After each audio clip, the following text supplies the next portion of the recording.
Hey everybody, welcome back to Wiki Good Sports. This is Miami Minute, where we talk about my favorite team, the Miami Dolphins. And for the last time this season, let's get into it. So the Miami Dolphins defeated the New England Patriots 33-24. This was great. This is the first time they've swept the New England Patriots since 2000. Ultimately, though, it did not matter as they were already out of playoff contention coming into this game. But they played quite well.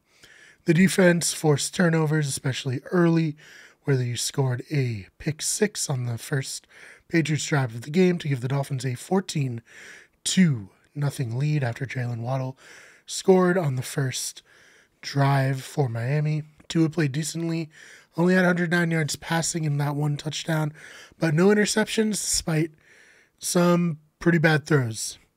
When I say he played decently, I just mean to say that for most of the game, he didn't make any bad decisions. The bad decisions that he did make, fortunately, didn't come back to bite us, where they were mostly dropped interceptions. He moved in the pocket quite well. He was able to scramble near the end of the game on a big 3rd and 8 to give them first down, ultimately leading to them winning the game, where they gave the Patriots the ball back with very little time left. That turned into another defensive touchdown for the Dolphins. So, all in all, I was pretty happy with how Tua played. We really need to address the offensive line. It's so bad. They finally got a running game going. Perhaps if we had had a running game this season, the Dolphins would have actually made the playoffs, but it's not what happened. Duke Johnson had 117 yards and a touchdown. Philip Lindsay added 40. Tua, I believe, had 38 yards rushing.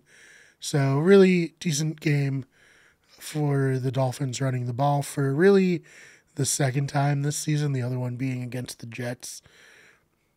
Just so inconsistent, not only this year, but last year as well, running the ball. The receivers played decently, of course, with Jalen Waddle setting the rookie record for receptions in a season. So big shout out to him, breaking Anquan Bolden's record. I know there was an extra game, but Jalen Waddle also missed a game this season, so perhaps that evens it out a little bit more in your minds. Who's to say? Records are weird. The NFL has gone from 12 to 14 to 16 to 17 games, so hard to really project stuff throughout eras, but here we are trying to do it anyways. Jalen Waddle has been a huge bright spot for the team this season. He won the MVP, the Dan Marino MVP award, voted on by the writers covering the team.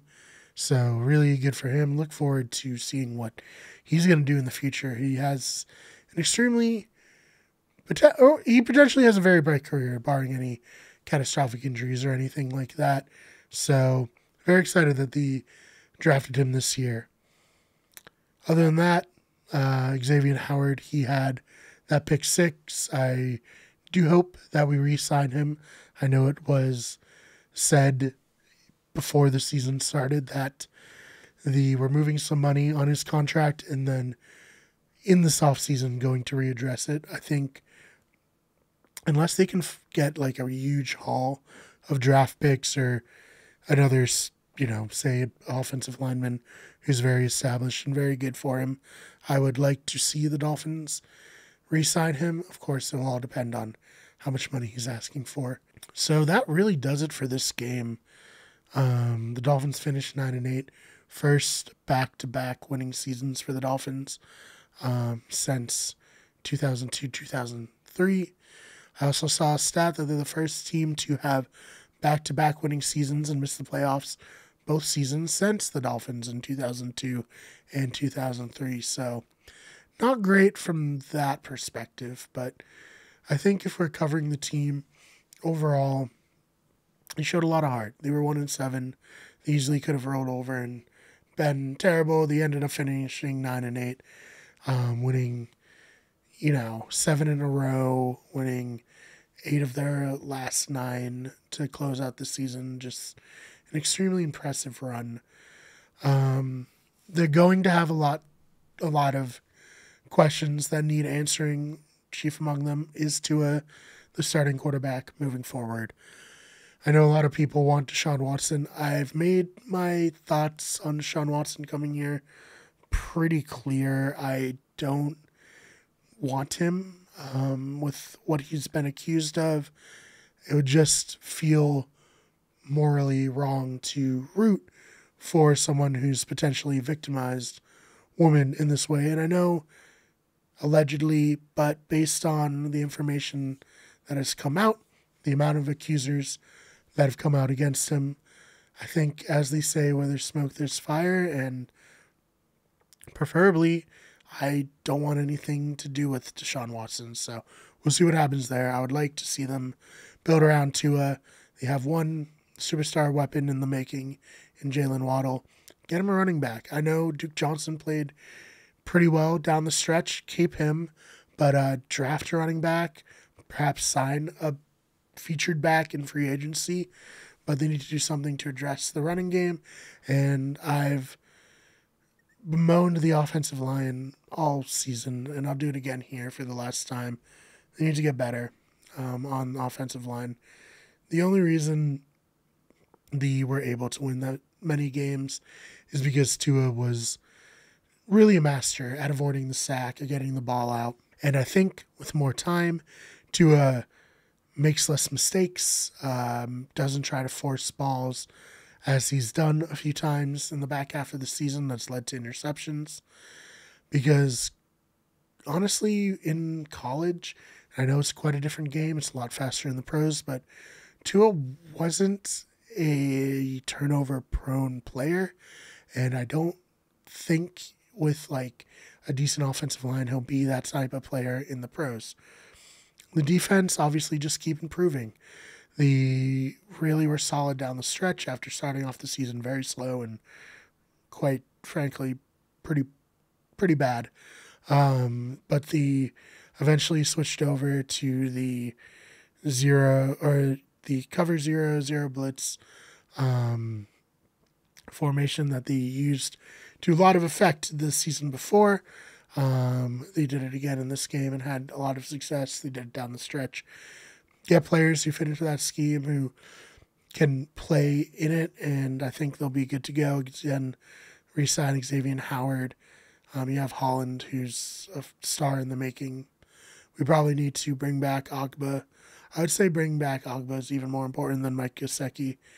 Gesicki is a very good player, and Gesicki potentially will go somewhere else and be an even bigger star, but the Dolphins seemingly don't want to use him to his potential, so if they're not going to use him, then, move forward with someone like Smythe with Hunter Long and invest the money that you'd have to pay Mike Gesicki into improving other areas like the offensive line. Brian Flores, I think, is a very good coach. I know there's been rumors that they're going to try to get John Harbaugh because John Harbaugh is a Michigan guy. Stephen Ross is a Michigan guy. They have pursued him in the past. You don't get rid of Brian Flores after turning the team around within the season, after posting back-to-back winning records. I know they didn't make the playoffs, but it does feel like they're a few pieces away from making playoff run, whether that is a quarterback, whether that is, as I say, just offensive linemen. Well, I'm okay where the team is at, and I don't think people are necessarily thinking it through when they're saying we need to move on from Tua, because growing up and even into my adulthood now, I've already seen where that leads when you're just aimlessly hoping that quarterbacks will be good. That leads to Gus Frerott's of the world, Joey Harrington, Chad Henne, Cleo Lemon. Like, it's not good. Brock Osweiler even recently is not a good path to go down. So all in all, I'm disappointed that the Dolphins didn't make the playoffs, but I'm happy that they were able to get a winning record. I will probably not be covering the Dolphins unless there's any big news on a weekly basis. So this is the last official Miami Minute. I hope you enjoyed it. It's coming out a little later on Sunday night. I actually had other recordings, such as the Bayou Breakdown, which just comes out on Monday morning, to talk to Jack about The Saints also finishing 9-8 and also missing the playoffs. So this is a little late, and it will be good for, Saints fans and other, I guess, just general football fans to check that conversation out. I had a great time with Jack, as always. If you liked this, maybe subscribe. I was very subdued today because I'm not quite angry, but I'm certainly not happy that this is how the Dolphins season ended.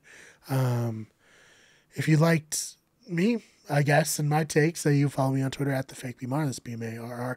Channel is on Twitter at WickedGoodSport or WGEverything. It's on Instagram at WickedEverything, Twitch at twitch.tv/WickedEverything. The main channel is, of course, youtube.com/WickedEverything. This channel is youtube.com/WickedGoodSports. You can also find us on TikTok. Search Wicked Sports, search Wicked Everything. Thank you so much for the Dolphins fans who found the channel during this season and stuck with me. I really do appreciate it. I love talking about my favorite team, and I hope you enjoyed listening to it. So until next time, until something big happens with the Dolphins, I will see you in the next one.